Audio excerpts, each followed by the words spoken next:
Kathryn Crosby, the widow of the legendary actor, singer, and Oscar winner Bing Crosby, has died at age 90.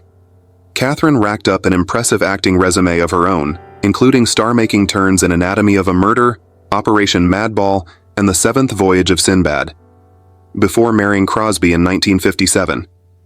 She was born in West Columbia, Texas, on November 24, 1933, and she graduated with a degree in fine arts from the University of Texas before moving to Hollywood to seek fame and fortune in 1953. Kathryn met Bing while interviewing him for a column she wrote for her hometown newspaper about life in Hollywood. The couple married in 1957 when she was 23 and Bing was 54, and she remained married to him until his death in 1977. After she and Bing married, she pulled back from her acting career to focus on raising their 3 children. As a child and teenager, Kathryn dominated the local Texas beauty pageant circuit and won a contract with Paramount when was named the first runner-up in the Miss Texas pageant. The couple moved to the San Francisco suburb of Hillsborough in the early 1960s, and she became a registered nurse in 1963. After Bing died in 1977 of a heart attack while on a golfing trip to Spain, Kathryn restarted her acting career.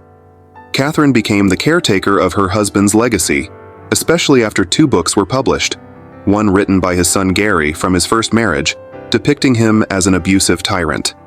She wrote My Life with Bing, 1983, and My Last Years with Bing, 2002, to tell her version of her life with the legendary actor. After Bing's death, she married Maurice Sullivan in 2000. He was killed in a 2010 car accident that seriously injured Crosby. She is survived by the 3 children she shared with Bing, Mary Frances, Harry, and Nathaniel. Beloved Australian celebrity chef and MasterChef star Greg Malouf has died aged 64, several years after getting a donor heart transplant.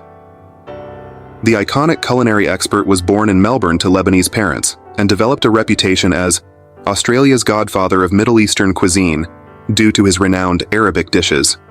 Former MasterChef Australia judge George Calombaris, 45, confirmed the heartbreaking news of Greg's passing on Instagram on Saturday.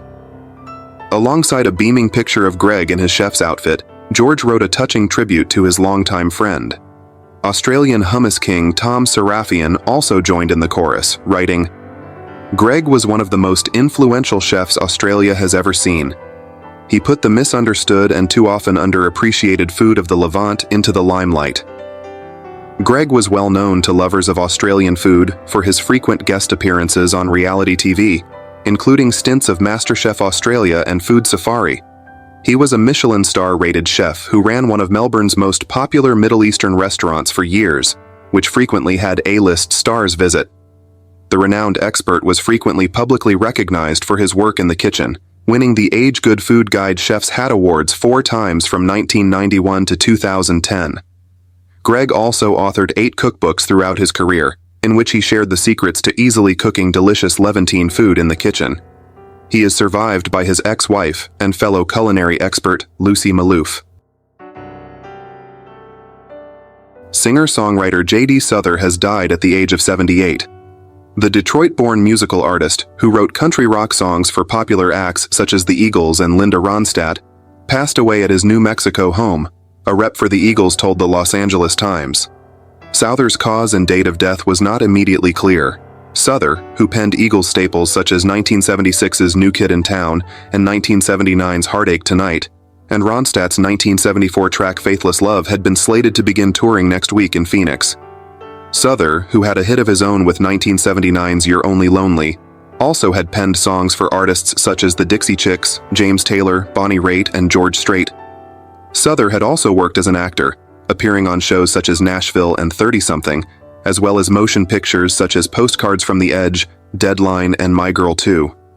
Souther, who was twice nominated for Grammys and 2013 inductee into the Songwriters Hall of Fame, took to the stage earlier this year during a January concert at the Kia Forum located in Inglewood, California. Souther had been born in Detroit and was raised in Amarillo, Texas, the newspaper reported. After getting his start in music as a jazz drummer, Souther began playing guitar, eventually relocating to Los Angeles in the late 1960s. There he met Fry, and the tandem began performing under the moniker Long Branch Penny Whistle. releasing a self-titled 1969 record prior to splitting up in 1970. Souther began performing as a solo artist and dating Ronstadt, who Frey was a backup singer for.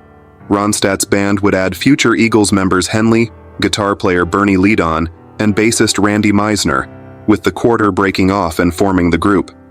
Souther told the paper in 2008 that music mogul David Geffen, and then Asylum label owner, tried to recruit him into the band. Souther is survived by a pair of sisters, an ex-wife and her daughter, according to the paper.